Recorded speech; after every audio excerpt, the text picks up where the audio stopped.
Hi friends, அஸ்ஸலாமு அலைக்கும். Welcome to ions garden to kitchen vlog. இங்கே பாருங்கள், சிக்கன் ரோலுங்க. வெளியில் கிறிஸ்பியாகவும் உள்ள ஜூஸியான சிக்கன் ரோல் மாதிரி எந்த மாதிரி அவ்வளோ உள்ள சிக்கன் சீஸ் இதெல்லாம் வச்சு அவ்வளோ டேஸ்ட்டான சிக்கன் ரோலுங்க.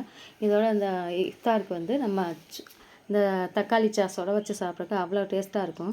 இப்போ தான் என் சேனலை முதல் முறையாக பார்க்குறவங்களா இருந்தால் எனக்கு சப்ஸ்கிரைப் பண்ணுங்கள், சப்போர்ட் பண்ணுங்கள். அப்படியே உங்கள் நண்பர்களுக்கு அதிகமாக ஷேர் பண்ணுங்கள். இதை இப்போ எப்படி செய்யணுங்கிறத நம்ம சொல்கிறேன். வாங்க இப்போ வீடியோக்குள்ளே போகலாம். இங்கே பாருங்கள், 1/4 கிலோ கோதுமை மாவு, 1/4 கிலோ மைதா மாவு ரெண்டையும் எடுத்து ஒன்றா கலந்து வச்சுருக்கேன். கொஞ்சம் தேவையான அளவு உப்பு போட்டுட்டு 2 ஸ்பூன் எண்ணெய் ஊற்றி இந்த உப்பு எண்ணெய் எல்லாமே அந்த மாவில் எல்லாமே ஒன்றா மிக்ஸ் ஆகிற அளவுக்கு கலந்துருவோம். கலந்துட்டு நம்ம அதுக்கு உண்டான தேவையான தண்ணியை ஊற்றி கொஞ்சம் கொஞ்சமாக பெய்யணும். ஒரே மட்டுமாக தண்ணியை ஊற்றிடாதீங்க. தண்ணி ஊற்றினா மாவு அப்படியே கொலன்னு போயிடும். நம்ம தேவையான அளவு நல்லா மாவு பிணைஞ்சு இந்த பாருங்கள், அவ்வளோ சாஃப்டாக நல்லா பிணைஞ்சு வச்சாச்சு. இப்போ இதை அப்படியே கொஞ்சம் காயாமல் இருக்கிறதுக்காக எண்ணெய் தடவி ஃபுல்லாகவே அந்த மாவு ஃபுல்லாக எண்ணெய் படுறாப்பில் தடவி 2 மணி நேரம் ஊற வச்சுருவோம். ஊற வச்சுட்டு இப்போ ஸ்டப்பிங் ரெடி பண்ணுவோம். 1/2 கிலோ சிக்கன் எடுத்து கழுவி வச்சுருக்கேன். இதில் 1/4 ஸ்பூன் மஞ்சள் தூள், 2 ஸ்பூன் வந்து சிக்கன் மசாலா தூளுங்க.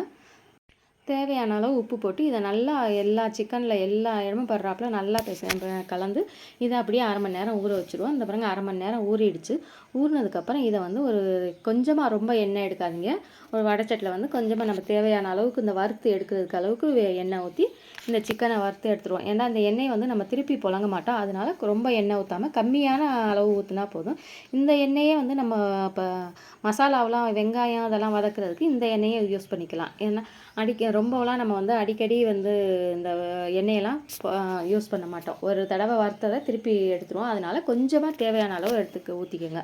இப்போ நம்ம இருக்கிற சிக்கனெல்லாம் ஒரு இது வறுத்து எடுத்துகிட்டு இப்போ மிச்சம் இருக்க சிக்கனையும் நல்லா வறுத்து எடுத்துருவோம். இங்கே பாருங்கள், நல்லா வறுத்தாச்சு. வறுத்துட்டு இதை சிக்கனை வந்து நல்லா அப்படியே மிக்சியில் போட்டு ஒரு பல்ஸ் மூடில் சும்மா ஒரு கரண்டு அடித்தா உதிரியாக வரும். ஆனால் இதை நான் சிக்கன் வங்கையில் கரண்ட்டு போயிடுச்சுங்க. அதனால் கையால் தான் அப்படியே உதுத்து வச்சுருக்கிறேன். இப்போ அதே எண்ணெயில் வந்து நம்ம ஒரு 3 பெரிய வெங்காயம் எடுத்து நீல வாக்கில் கட் பண்ணியிருக்கேன். அந்த பெரிய வெங்காயத்தையும் இதில் வதக்கிக்கிடுவோம். இங்கே பாருங்கள், வதக்கியாச்சு. இதுக்கு தேவையான அளவு உப்பும் போட்டுக்கிட்டோம். உப்பு போட்டு வதக்கிட்டு அதுக்கப்புறம் கேரட்டு, நம்ம இந்த ஸ்டப்பிங்க்கு கேரட்டு, வெங்காயம், குடமிளகா, நம்மளுக்கு வந்து என்னென்ன வேணாலும் சேர்க்கலாம். பச்சை பட்டாணி இருந்தால் பச்சை பட்டாணி சேர்க்கலாம். என்கிட்ட பச்சை பட்டாணி இல்லை.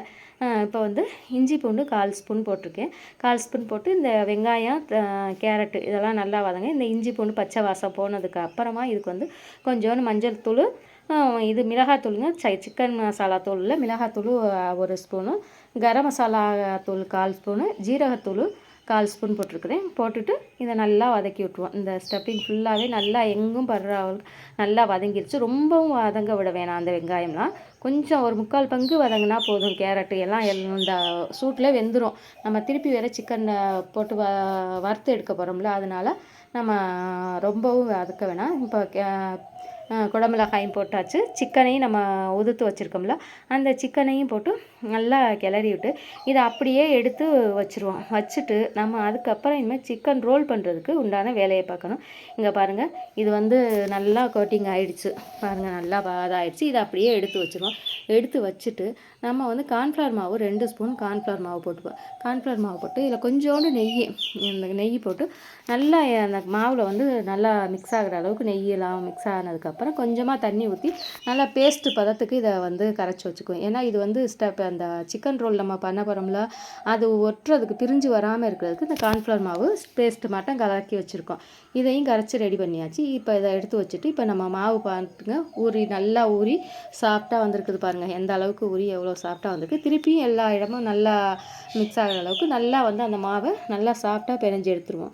பிணைஞ்சி இருந்தாங்க நல்லா எவ்வளோ சாஃப்டாக இருக்குது பாருங்கள். இந்த மாதிரி வேணால் நம்ம வந்து அதுக்கெல்லாம் இப்போ 2 பங்காக பிரிச்சுட்டு இதை பாருங்கள், உருண்டை போடுறது வந்து இந்த மாதிரி அந்த 2 நம்ம விரலுக்கு பெருவிரலுக்கு வந்து, அதாவது கட்டை விரல்னு சொல்கிறோம்ல, கட்டை விரலும் ஆள்காட்டி விரலுக்கு இடையில வச்சு இப்படி ப்ரெஸ் பண்ணாக்கா இங்கே பாருங்கள் நல்லா அழகாக ஒரே சேஃபில் உருண்டை விழுங்க. சப்பாத்தி, பரோட்டா இதெல்லாம் போடுறதுக்கெலாம் வந்து இது மாதிரி நம்ம உருண்டை எடுத்து வச்சுக்கலாம். மொத்தம் இந்த பாருங்கள், எல்லா மாவுகளையும் உருண்டை போட்டாச்சு. இப்போ சப்பாத்தி கல்லில் எடுத்து கொஞ்சோண்டு வர மாவு எடுத்து தடவிட்டு இதை அப்படியே தேய்ச்சி ரவுண்டாக தேய்ச்சி சப்பாத்தி அளவுக்கு ரொம்ப நெய்ஸாகவும் வேணாம், ரொம்ப கனமாகவும் வேணாம். ஒரு சப்பாத்தி பக்குவத்துக்கு சப்பாத்தி நம்ம அந்த அளவுக்கு நம்ம தேய்ச்சி வச்சுக்கிடலாம். தேய்ச்சி வச்சுட்டு இந்த சப்பாத்திகளையெல்லாம் எடுத்து எல்லாம் வச்சுருவோம். இருக்கிற எல்லா உருண்டைகளையுமே நம்ம ரவுண்டாக அழகாக இங்கே பாருங்கள், நான் எவ்வளோ அழகாக நம்ம அந்த மாவு எவ்வளோ சாஃப்டாக இருக்கோ அந்த அளவு அந்த மாதிரி தாங்க நம்ம தேக்கையில் அந்த மாவு இழுத்து கொடுக்கும். ஆனால் நம்ம வந்து கல் பாட்டாக பிணைஞ்சி வச்சுட்டோம்னாக்கா அந்த மாவு வந்து சாப்பிட்டு வராது.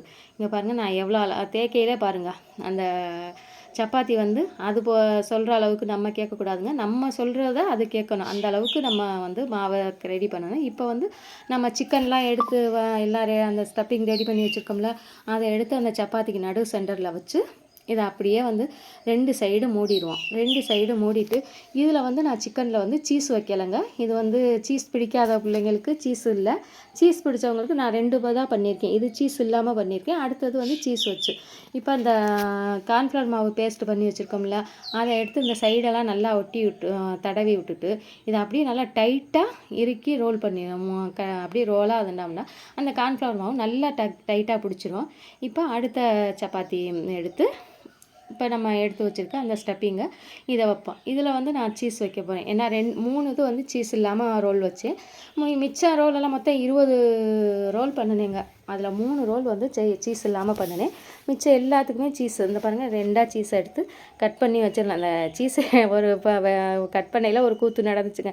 எங்கள் வீட்டு குட்டீஸ்கெல்லாம் வந்துக்கிட்டு, அம்மா நான் கட் பண்ணி தரேன், நான் கட் பண்ணி தரேன்னுக்கிட்டு நின்றுக்கிட்டு என்னைய அந்த சீஸையும் எடுத்து கட் பண்ண விடலை. இதை மாதிரி தேக்கையிலையும் நான் தேய்ச்சி தரேங்கம்மா, நான் பண்ணுறேங்கம்மான்னுக்கிட்டு வந்து 50 குட்டீஸ்கள் நின்றுக்கிட்டு என்னைய வேலை பார்க்க விடாமல் பண்ணாங்க. இங்கே பாருங்கள், குறுக்கே கையை விட்டு உள்ளே இழுக்கிறத பாருங்கள்.